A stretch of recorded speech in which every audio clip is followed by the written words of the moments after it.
मैं हूं कुलदीप चौधरी, आप देख रहे हैं KD classes. Welcome to the KD classes. आज हम बात करने वाले हैं एक टॉपिक के ऊपर जिसका नाम है क्या, एमनियोटिक फ्लूइड। एमनियोटिक फ्लूइड का दूसरा नाम होता है लिक्वर एमएनआई। बात करें एमनियोटिक फ्लूइड, ये क्या होता है, कलरी फ्लूइड होता है। कलर इसका कोई कलर नहीं होता, कलरी फ्लूइड होता है जो कि that surrounds the foetus in the amniotic sac. Amniotic sac होता है, उसके अंदर क्या होता है, फिटस को घेरे रखता है ये। इसके अलावा बात करें ये किससे किससे सिक्रेट होता है, किस किससे इसका फॉर्मेशन होता है, तो it is secreted by fetal urine. जो फिटस जो यूरिन पास आउट करता है उससे मिलके बना होता है। एक्जुडेट ऑफ अम्बलाइकल वेसल्स, जो अम्बलाइकल कॉर्ड के अंदर जो वेसल्स होते हैं, अम्बलाइकल वेन और आर्टरी, उनके सिक्रेशन से बना होता है। फिटल स्किन से, फिटस की जो स्किन होती है उससे मिलके बना होता है। इसके अलावा एमनियोटिक एपिथेलियम होता है, उससे ये मिलके बना होता है। इसके अलावा बात करें जो एमनियोटिक फ्लूइड होता है वो रिप्लेस होता है एवरी 3 आवर्स से, हर 3 घंटे से ये रिप्लेस होता है जो एमनियोटिक फ्लूइड होता है एमनियोटिक शेक के अंदर वो। जबकि जो इंटरविलस स्पेस के अंदर जो ब्लड था प्लेसेंटा के अंदर, वो रिप्लेस हो रहा था अबाउट 3 to 4 टाइम्स पर मिनट, 1 मिनट के अंदर 3 से 4 बार। लेकिन जो एमनियोटिक फ्लूइड होता है वो रिप्लेस होता है एवरी 3 आवर्स, हर 3 घंटे से रिप्लेस होता है एमनियोटिक फ्लूइड। आगे बात करें, अगर नॉर्मली जो बेबी होता है वो क्या करता है, जो मेकोनियम होता है उसको पास करता है आफ्टर द बर्थ। बर्थ के बाद में, बेबी का बर्थ होने के बाद में मेकोनियम को पास आउट करता है। मेकोनियम किसको बोलते हैं, जो फर्स्ट स्टूल पास आउट करता है बेबी, उसको बोलते हैं मेकोनियम। लेकिन ये और ड्यूरिंग जो प्रेगनेंसी के दौरान ये कब करता है मेकोनियम पास आउट, नॉर्मली तो नहीं करता, लेकिन अगर बेबी को फिटल स्ट्रेस हो जाए, वो किसी स्ट्रेस की कंडीशन के अंदर चला जाए, तब ये मेकोनियम को क्या करेगा, एमनियोटिक फ्लूइड के अंदर पास कर देता है। जिससे क्या करेगा, ये बेबी जो एमनियोटिक फ्लूइड होता है इसको स्वेलो करता है नॉर्मली, और स्वेलो करने पे ये क्या होगा, एस्पिरेट कर जाएगा बेबी, जिससे क्या कॉज करेगा, रेस्पिरेटरी डिस्ट्रेस सिंड्रोम होगा बेबी के अंदर।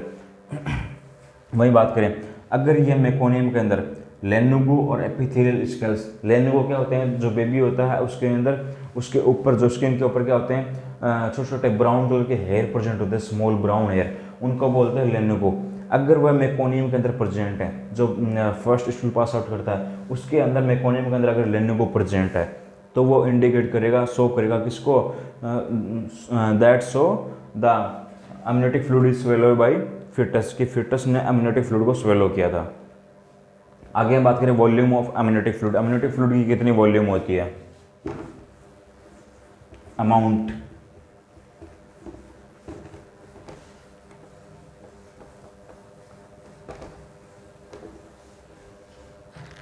बात करें वॉल्यूम की, 8-12 वीक, 12 वीक ऑफ प्रेगनेंसी के ऊपर इसकी जो वॉल्यूम होती है वो कितनी होती है, 50 ml होती है। 8-12 वीक ऑफ प्रेगनेंसी के ऊपर इसकी वॉल्यूम होती है वो कितनी होती है, 50 ml होती है। और वही 8-20 वीक ऑफ प्रेगनेंसी के ऊपर, 8-20 वीक ऑफ प्रेगनेंसी पे इसकी जो वॉल्यूम होती है एमनियोटिक फ्लूइड की, कितना अमाउंट प्रेजेंट होता है, वो होता है 400 ml हो जाता है। और 36 से 38 वीक के ऊपर, 36 से 38 वीक के ऊपर प्रेगनेंसी के जो एमनियोटिक फ्लूइड की वॉल्यूम होती है वो मैक्सिमम लेवल पे पहुंच जाती है, पीक पे पहुंच जाती है। कितने पे पहुंचती है, तो वो पीक पे देखने को मिलता है इस टाइम पे, पीक या फिर मैक्सिमम लेवल देखने को मिलता है 36 से 38 वीक के ऊपर। और इसका मैक्सिमम लेवल कितना होता है, तो वो होता है 1 लीटर होता है इसका एमनियोटिक फ्लूइड का। अगर क्वेश्चन आए कि maximum level of amniotic fluid seen at कब देखने को मिलता है, तो वो देखने को मिलता है 36 से 38 वीक ऑफ प्रेगनेंसी पे। अगर वो पूछे कि कितना होता है मैक्सिमम लेवल, तो वो होता है 1 लीटर होता है इसका। आगे बात करें, 36 से 38 वीक के बाद में मैक्सिमम लेवल पे पहुंच जाता है 36 से 38 वीक पर। लेकिन इस 36 से 38 वीक के बाद में क्या होगा कि जो वॉल्यूम होगी वो कम होने लगेगी। क्या होगी, कम होने लगेगी, डिमिनिश होने लग जाएगा वॉल्यूम इसके। और कम होते होते टर्म प्रेगनेंसी के ऊपर 40 वीक पे कितना आ जाएगा, 600 से 800 ml आ जाएगा। 40 वीक पे कितना हो जाएगा अमाउंट, 600 से 800 ml। अगर वो क्वेश्चन में नॉर्मल पूछेगी, normal volume of amniotic fluid in pregnancy, then तो आंसर होगा 600 से 800 ml। अगर वहीं पूछ लेगी normal volume of amniotic fluid at term pregnancy के ऊपर, तब भी आंसर, क्योंकि टर्म प्रेगनेंसी 40 वीक पे, तो तब भी आंसर 600 से 800 ml होगा। अगर वो पूछ ले कि 40 वीक पे एमनियोटिक फ्लूइड की वॉल्यूम क्या रहेगी, देन आंसर विल बी 600 से 800 ml होगा तब भी। उसके बाद में पोस्ट टर्म प्रेगनेंसी के ऊपर,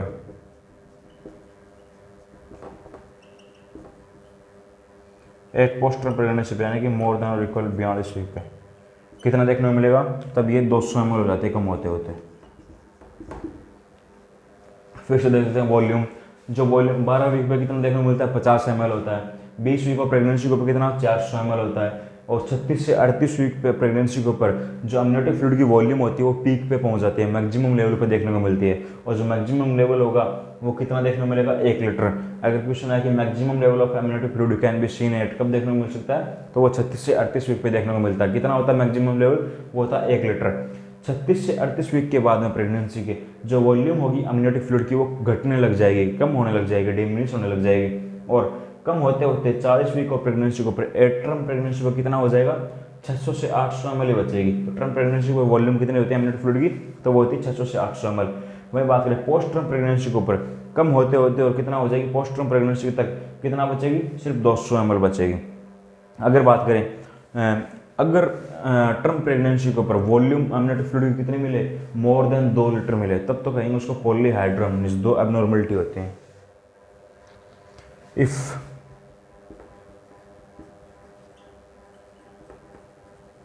if the volume of amniotic fluid कब a term is more than 2 litre, तब ये क्या कहलाएगा, दैट कॉल्ड पॉलीहाइड्रोमनीज कहलाएगा ये।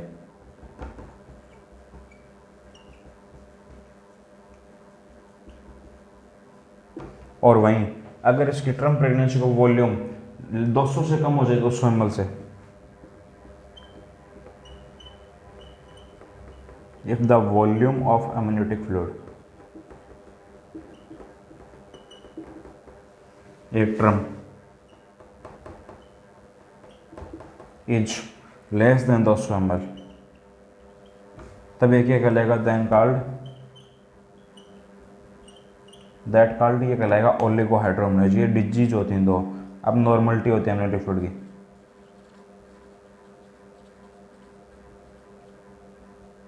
देखो नॉर्मल जो टर्म प्रेगनेंसी होती है, टर्म प्रेगनेंसी यानी कि 40 वीक पे कितना वॉल्यूम कितनी होती है अमनियोटिक फ्लूइड की, वो होती है 600 से 800 ml होती है।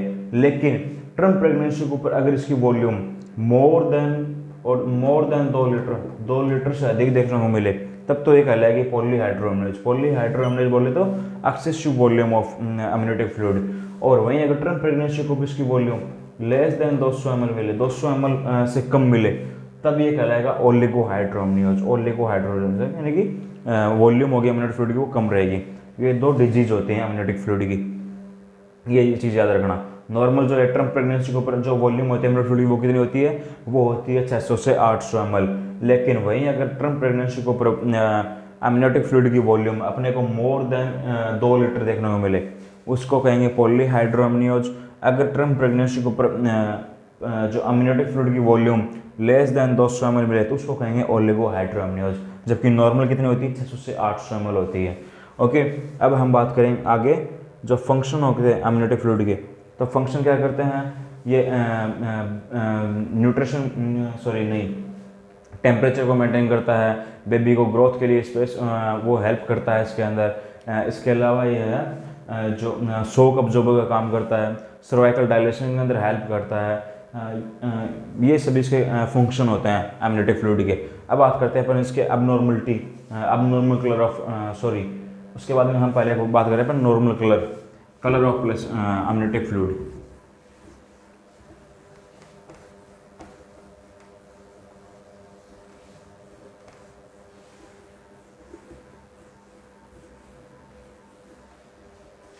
बात करें कलर इसके, तो जो अमनियोटिक फ्लूइड होता है, क्या होता है, जो अमनियोटिक फ्लूइड होता है इसका जो कलर होता है, वो क्या होता है, कलरलेस होता है। क्या होता है ये, कलरलेस, कोई कलर नहीं होता इसका।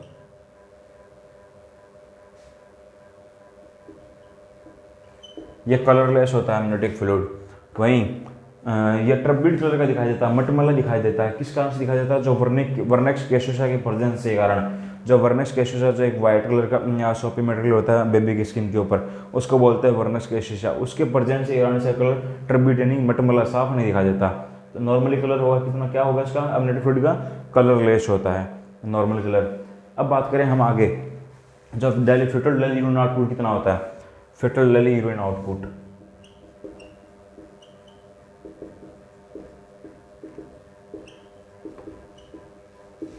एट्रम, तो वो होता है 650 ml per day, ml per day.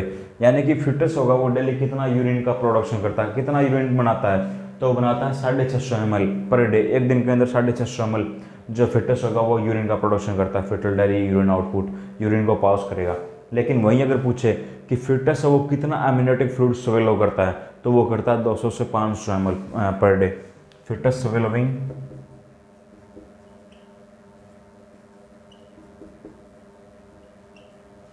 200 से 500 ml of amniotic fluid.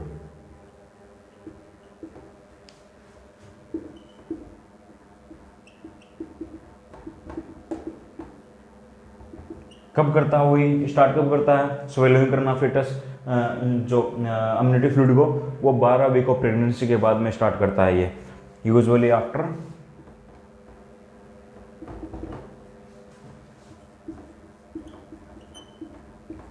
12 week of pregnancy. Range की बात करें तो 10 से 12 वीक।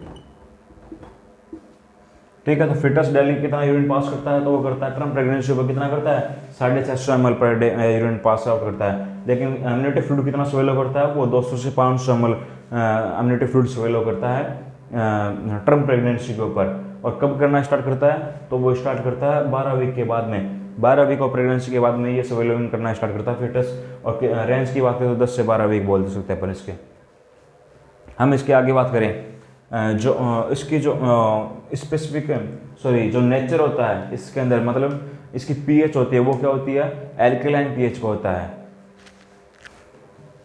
तो इसका नेचर जो होता है वो क्या होता है, स्लाइटली एल्कलाइन होता है ये।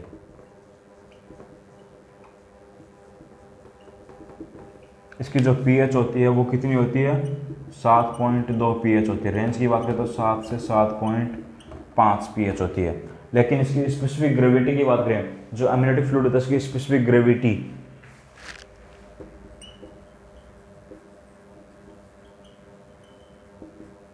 तो इसकी स्पेसिफिक ग्रेविटी होती है वो होती है कितनी, 1.010। रेंज की बात करें तो 1.008 से लेके 1.010 होती है इसकी स्पेसिफिक ग्रेविटी। लेकिन वही जो CSF होता है, CSF की स्पेसिफिक ग्रेविटी कितनी होती है, वो होती है 1.005 होती है। लेकिन इसकी होती है 1.010। रेंज की बात करें तो 1.008 से लेके 1.010 होती है। वहीं हम अब आगे बात करें, इसकी ऑस्मोलरिटी कितनी होती है एट्रम पे,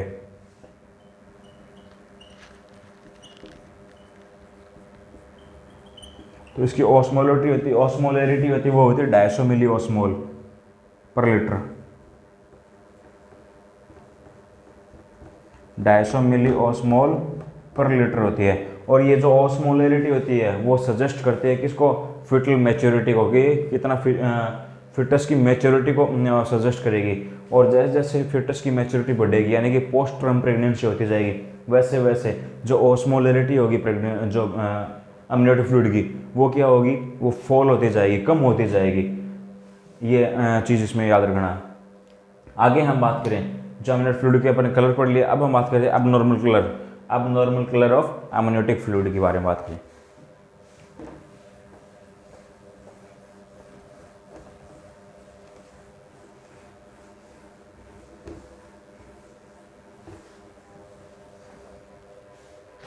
अब normal colour of amniotic fluid,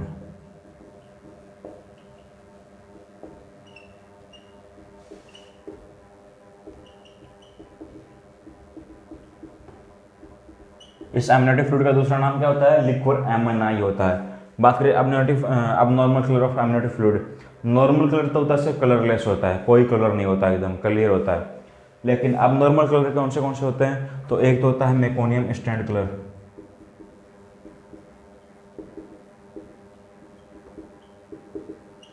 या फिर जिसको ग्रीन कलर के नाम से जानते हैं, ग्रीन कलर। दूसरा कलर होता है इसका कौन सा, गोल्डन कलर, गोल्ड के जैसा। तीसरा एक कलर होता है इसका ग्रीनिश येलो कलर, हरे पीले रंग का।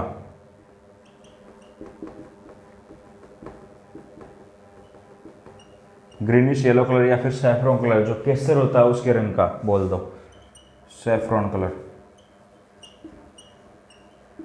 एक कलर होता है इसका डार्क कलर, और एक होता है डार्क ब्राउन या फिर टोबैको, तंबाकू होता है उसके रंग का जैसा, डार्क ब्राउन या फिर टोबैको कलर। अब बात करते हैं मेकोनियम स्टैंड या फिर ग्रीन कलर। अगर ये कलर प्रेजेंट होगा तो कौन सी बीमारी को इंडिकेट करेगा? तो अगर मेकोनियम स्टैंड या फिर ग्रीन कलर प्रेजेंट है एमनियोटिक फ्लूइड का, तो वह इंडिकेट करेगा, किसको इंडिकेट करेगा? तो वो फिटल डिस्ट्रेस को इंडिकेट करेगा कि फिटस के अंदर डिस्ट्रेस हो रहा है, उसको इंडिकेट करेगा। अगर वहीं गोल्डन कलर की बात करें, जो गोल्डन कलर है अगर एमनियोटिक फ्लूइड का, तो वो इंडिकेट करेगा क्या? RH नेगेटिव प्रेगनेंसी को इंडिकेट करेगा कि मदर के अंदर RH नेगेटिव प्रेगनेंसी है। तो वो RH नेगेटिव प्रेगनेंसी को या फिर RH इनकम्पेटेबिलिटी को बोल दो, इंडिकेट करेगा। ग्रीनिश येलो कलर या फिर सैफ्रॉन कलर है, अगर ये कलर प्रेजेंट है एमनियोटिक फ्लूइड का, तो वो इंडिकेट करता है कि बेबी है वो पोस्ट मैच्योर हो गया, पोस्ट प्रेगनेंसी हो गई है। तो ये इंडिकेट करेगा किसको? पोस्ट मैच्योरिटी को,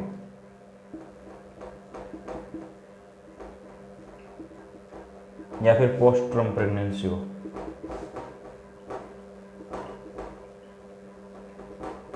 वहीं अगर डार्क कलर है एमनियोटिक फ्लूइड का कलर डार्क कलर का है, तो वह ये इंडिकेट करेगा क्या? कंसील्ड एक्सीडेंटल हैमरेज को, या फिर concealed variety of abruptio placenta को इंडिकेट करेगा। किसको इंडिकेट करेगा? कंसील्ड एक्सीडेंटल हैमरेज को।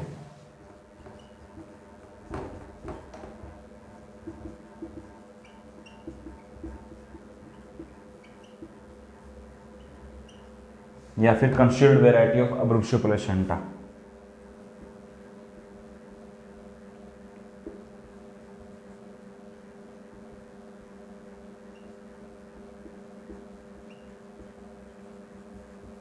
इसको इंडिकेट करेगा। अगर डार्क ब्राउन कलर, देखो डार्क कलर था तब तो ये इंडिकेट करता है किसको? कंसील्ड एक्सीडेंटल हैमरेज हो गया मदर के अंदर, या फिर concealed variety of abruptio placenta, abruptio placenta को इंडिकेट करेगा। अगर डार्क ब्राउन कलर का है, टोबैको कलर, तंबाकू कलर का है, तब ये इंडिकेट करेगा कि बच्चे या जो फिटस है उसकी डेथ हो गई यूट्रस के अंदर ही, intra uterine death of foetus, IUD। IUD बोल तो intra uterine death of foetus. फिर से देते हैं इसके एबनॉर्मल कलर। जो इसका नॉर्मल कलर होता है वो तो होता है क्लियर, कलरलेस कलर होता है, कोई भी कलर नहीं होता। लेकिन अगर abnormal colour, meconium stand colour या फिर ग्रीन कलर प्रेजेंट हुआ एमनियोटिक फ्लूइड का कलर ग्रीन हरा हुआ, तो वह इंडिकेट करेगा फिटल डिस्ट्रेस को। या फिर वो पूछ सकता है कि फिटल डिस्ट्रेस के अंदर एमनियोटिक फ्लूइड का कलर कैसा मिलेगा? तो वो मिलेगा ग्रीन कलर का। वहीं दूसरा कलर है गोल्डन कलर। गोल्डन कलर अगर प्रेजेंट है तो ये इंडिकेट करता है RH नेगेटिव प्रेगनेंसी है या फिर RH इनकम्पेटेबिलिटी है। वहीं अगर पूछ सकता है कि RH नेगेटिव प्रेगनेंसी के अंदर कौन सा कलर का एमनियोटिक फ्लूइड मिलेगा? तो वो गोल्डन कलर का मिलेगा। वहीं तीसरा कलर है ग्रीनिश येलो कलर या फिर सैफ्रॉन कलर, यानी कि हरा पीला कलर या फिर केसर के जैसा रंग। यह इंडिकेट करता है किसको? पोस्ट मैच्योरिटी को या फिर पोस्ट ट्रम प्रेगनेंसी को। ट्रम प्रेगनेंसी को पार कर चुका है जो इस फिटस पोस्ट मैच्योर हो गया, वो इंडिकेट करेगा। अगर वो क्वेश्चन पूछे कि ऐसे नहीं तो ऐसे पूछ ले कि पोस्ट मैच्योरिटी के अंदर एमनियोटिक फ्लूइड का कलर बताओ, तो वो होगा ग्रीनिश येलो कलर या फिर सैफ्रॉन कलर। वही नेक्स्ट कलर है dark colour. Dark colour indicate करता है कंसील्ड एक्सीडेंटल हैमरेज को या फिर concealed variety of abruptio placenta को। वहीं डार्क ब्राउन कलर या फिर टोबैको कलर, तंबाकू के जैसा रंग मिले अगर एमनियोटिक फ्लूइड का, तो वह इंडिकेट करता है IUD ऑफ फिटस, कि बच्चे की यूट्रस के अंदर डेथ हो गई है, इंट्रा यूटेराइन डेथ। IUD का फुल फॉर्म होता है intra uterine death of fetus. अगर चाहिए वो ऐसे पूछ ले कि intra uterine death of fetus के अंदर एमनियोटिक फ्लूइड का कलर बताओ, तो वो होगा डार्क ब्राउन कलर का या फिर टोबैको कलर का। ये होगा इसके एबनॉर्मल कलर की बारे में बात। अब हम आगे बात करें source of amniotic fluid. Amniotic fluid कौन कौन बनाता है?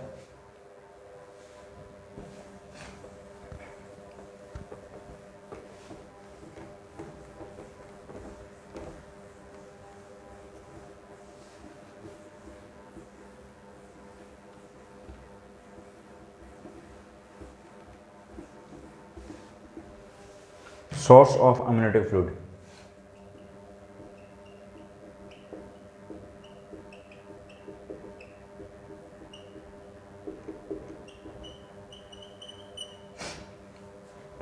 Source of amniotic fluid, source का मतलब कौन कौन बनाता है अम्यूनेटिव फ्लूइड, मदर कब बनाती है, फिटस कब बनाता है, तो ये दोनों से मिलकर दोनों बनाते हैं इसको अम्यूनेटिव फ्लूइड को।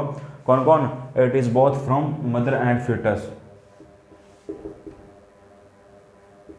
It forms both mother and fetus. और जो मदर होगी वो क्या होगी, मैन कंट्रीब्यूटर होगा अर्ली वीक ऑफ प्रेगनेंसी के अंदर। Mother is main contributor in early week of pregnancy. Early week होंगे प्रेगनेंसी के, शुरुआती जो वीक होंगे उस दौरान तो मदर होगी, मदर बनाएगा अम्यूनेटिव फ्लूइड को मदर। और लेकिन जो बाद के वीक होंगे प्रेगनेंसी के अंदर उस दौरान जो फिटस होगा वो बनाएगा अम्यूनेटिव फ्लूइड को। तो mother is main contributor in early week of pregnancy.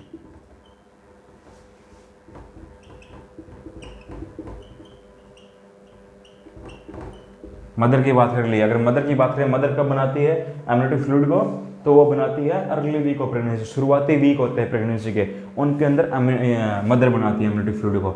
और फिटस की बात करें तो फिटस होता है वो मैन कंट्रीब्यूटर होता है लेटर वीक ऑफ प्रेगनेंसी, जो आखिरी जो वीक होते हैं प्रेगनेंसी के उस दौरान जो फिटस होता है वो बनाता है अम्यूनेटिव फ्लूइड को।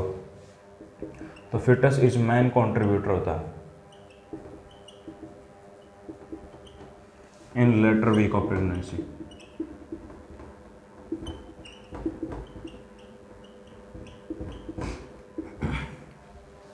ठीक है, अगर इन दोनों के ऑप्शन आए क्वेश्चन में ऑप्शन में मिले कि बताओ कि main contributor of amniotic fluid, which is the main contributor of amniotic fluid, उसके अंदर ऑप्शन में अगर मदर भी मिले,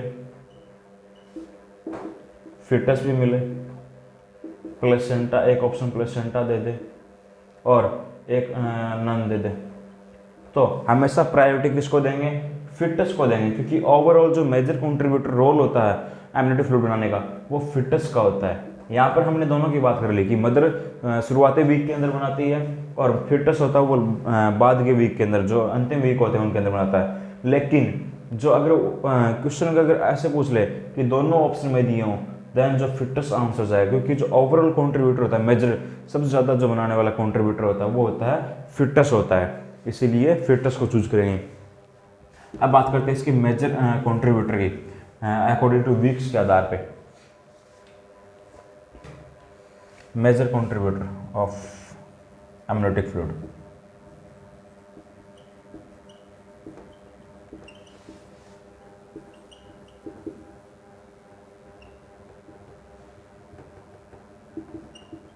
मतलब कौन कौन बनाता है मेजर वाले पार्ट कौन है, तो एक तरफ लिखो वीक्स ऑफ प्रेगनेंसी और एक तरफ कौन होता है मेजर कंट्रीब्यूटर, कौन बनाता है इतने वीक तक।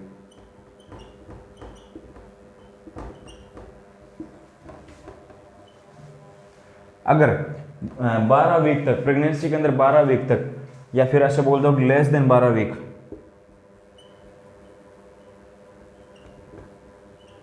जो मेजर कंट्रीब्यूटर होता है अम्यूनेटिव फ्लूइड को बनाने वाला वो होता है ultra filtrate of maternal plasma, maternal plasma के द्वारा बनता है। तो हमने बताया था कि अर्ली वीक के अंदर जो मदर होता है वो मैन कंट्रीब्यूटर होता है, मदर के अंदर भी मैटरनल प्लाज्मा, तो वो क्या होगा ultra filtrate of maternal plasma.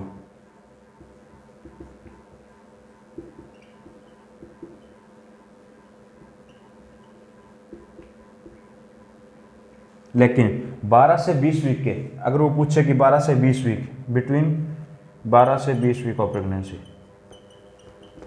13 week दे दे, 14 वीक दे दे, 15 ऐसे, तो अगर उस दौरान होगा तब मेजर कंट्रीब्यूटर होगा वो होगा फिटल स्किन होगा।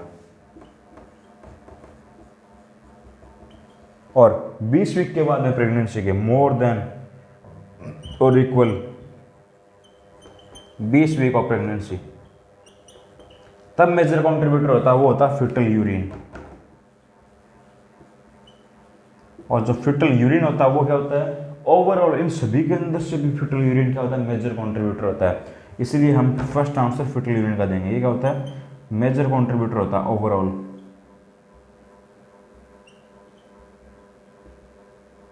ये सबसे ज़्यादा कंट्रीब्यूट करता है एमनियोटिक फ्लूइड बनाने के लिए overall.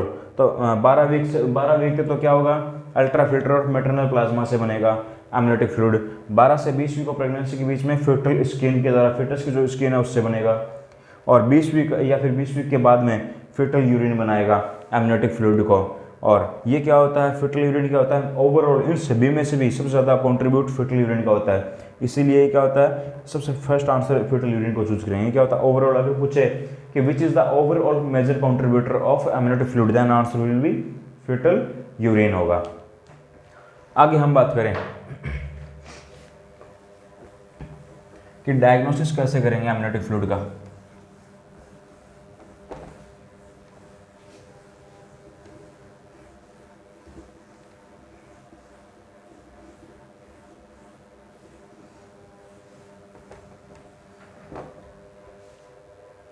Diagnosis of amniotic fluid,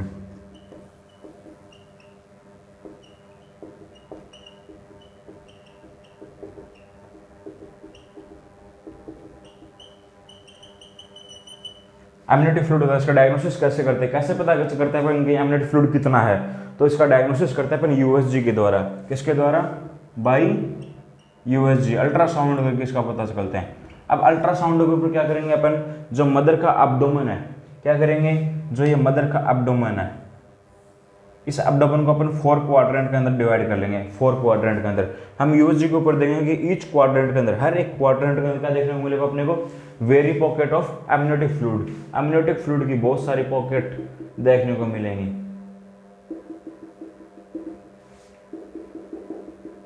हर एक क्वाड्रेंट के अंदर एमनियोटिक फ्लूइड की बहुत सारी pocket, very pocket of amniotic fluid can be scene, देखने को मिलेंगी।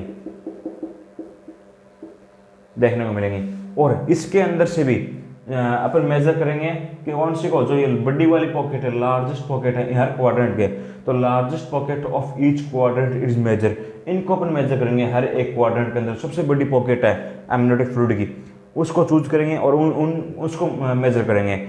और जो टोटल जोड़ होगा इस चारों क्वाड्रेंट के, सबसे बड़ी लार्जेस्ट जो ये एमनियोटिक फ्लूइड की पॉकेट है, the sum of total largest pocket of each quadrant, वही कहलाता है क्या, AFI, एमनियोटिक फ्लूइड इंडेक्स।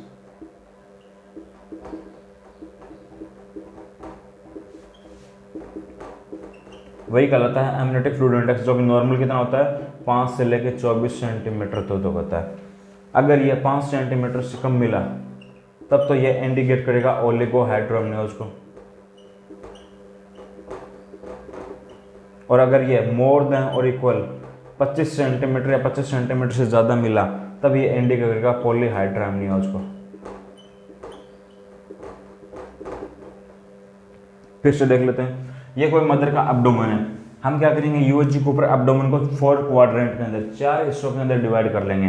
हम देखेंगे यूएसजी के ऊपर अपने को क्या दिखाई देंगे, हर एक क्वाड्रेंट के अंदर क्या देखने को मिलेगा, very pocket of amniotic fluid, बहुत सारी पॉकेट देखने को मिलेंगे एमनियोटिक फ्लूइड के अंदर। और हर इनके अंदर भी क्या देखने को, सबसे बड़ी, इनके अंदर सबसे, हर क्वाड्रेंट के अंदर अपन सबसे बड़ी एमनियोटिक फ्लूइड की जो पॉकेट होगी उसको मेजर करेंगे।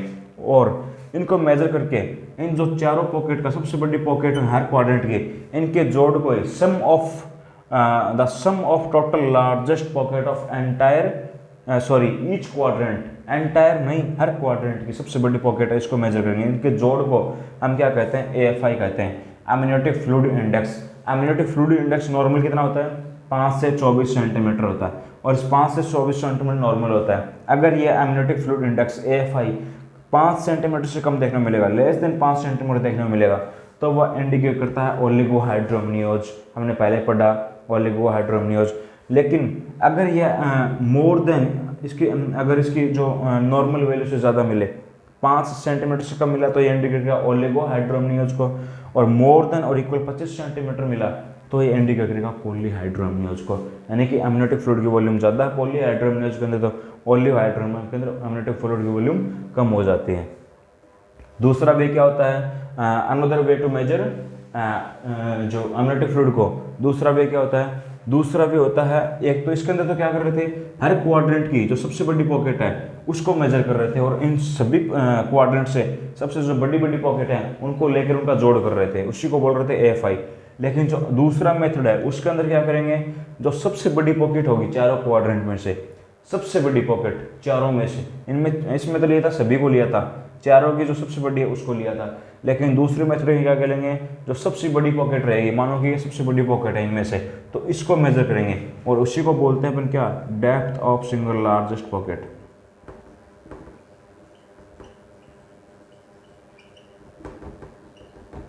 और जो कि नॉर्मल कितना होता है, ये होती है 2 से 8 सेंटीमीटर, और अगर ये लेस देन 2 सेंटीमीटर मिली तब तो ये इंडिकेट करेगी किसको, ओलिगोहाइड्रोमनियोज होगी, पेशेंट को ओलिगोहाइड्रोमनियोज है।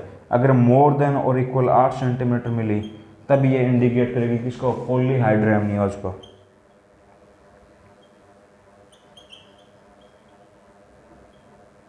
ओके, ये होता है कंप्लीट एमनियोटिक फ्लूइड।